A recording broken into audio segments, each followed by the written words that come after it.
Chers participants, à vos titres et qualités, tout protocole observé. C'est avec un réel plaisir que je vous accueille à cet atelier d'évaluation du rapport sur la priorisation des chaînes de valeur vertes dans la stratégie nationale de mise en œuvre de la ZLECAf.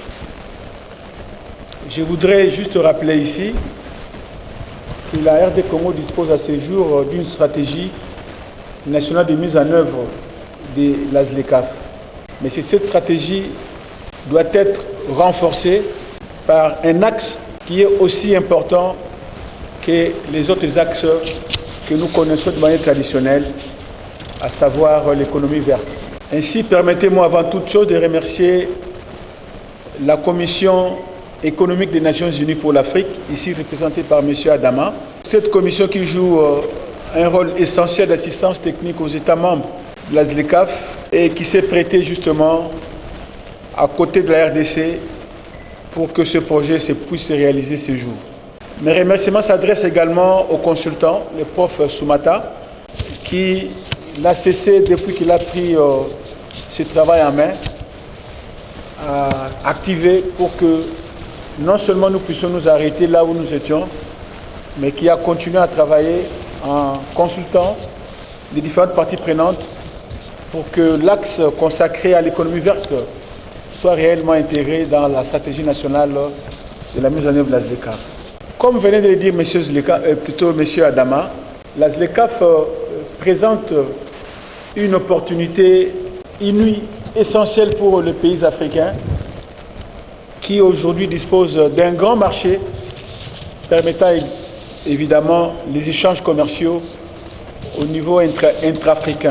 Tous nous nous rappelons qu'il y a quelques années, les échanges intra-africains représentaient à peine 15% au niveau continental. Donc il était faible. Et dans ces 15%, il y a des pays qui ne se sont engagés qu'à hauteur de 2 ou 3% dans le commerce avec les autres pays de la région.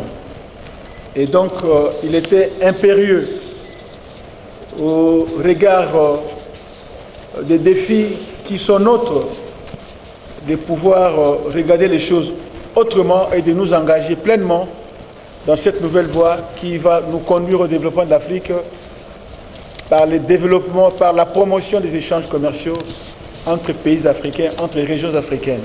Et donc c'est une ambition assez costaud que nous devons adopter afin que l'Afrique soit un acteur de taille dans les échanges commerciaux au niveau mondial. Parce que jusqu'à ce jour, nous ne représentons à peine 2% dans la balance des échanges au niveau mondial. Et donc, à travers la promotion, dans un premier temps, des échanges au niveau africain, intra-africain, l'Afrique sûrement va prospérer et va se lancer dans la conquête des marchés, non seulement du marché africain, mais également d'autres marchés.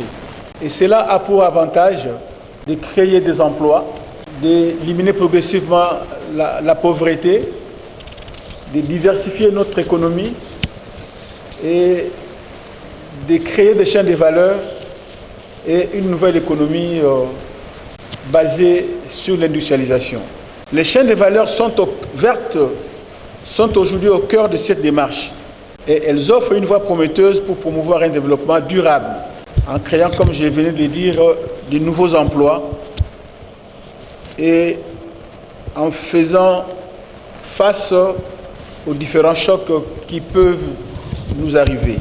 En privilégiant les chaînes de valeur vertes, nous favorisons la production et la consommation de biens et services respectueux de l'environnement, tout en renforçant notre compétitivité sur les marchés internationaux.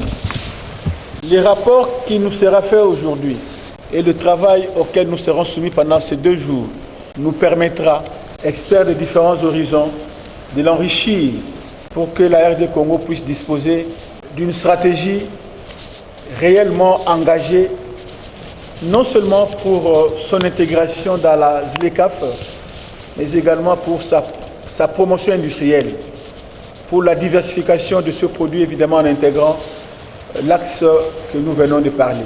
Donc au cours de cet atelier, nous aurons à analyser les résultats de l'étude et approfondir notre compréhension des enjeux réels liés à la priorisation des chaînes de valeur vertes.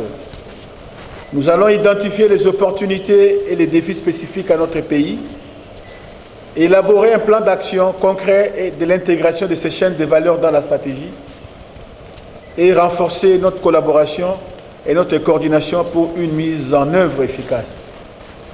Mais à cela, je voudrais ajouter un point qui m'a toujours semblé très important, c'est le suivi. C'est l'évaluation des engagements pris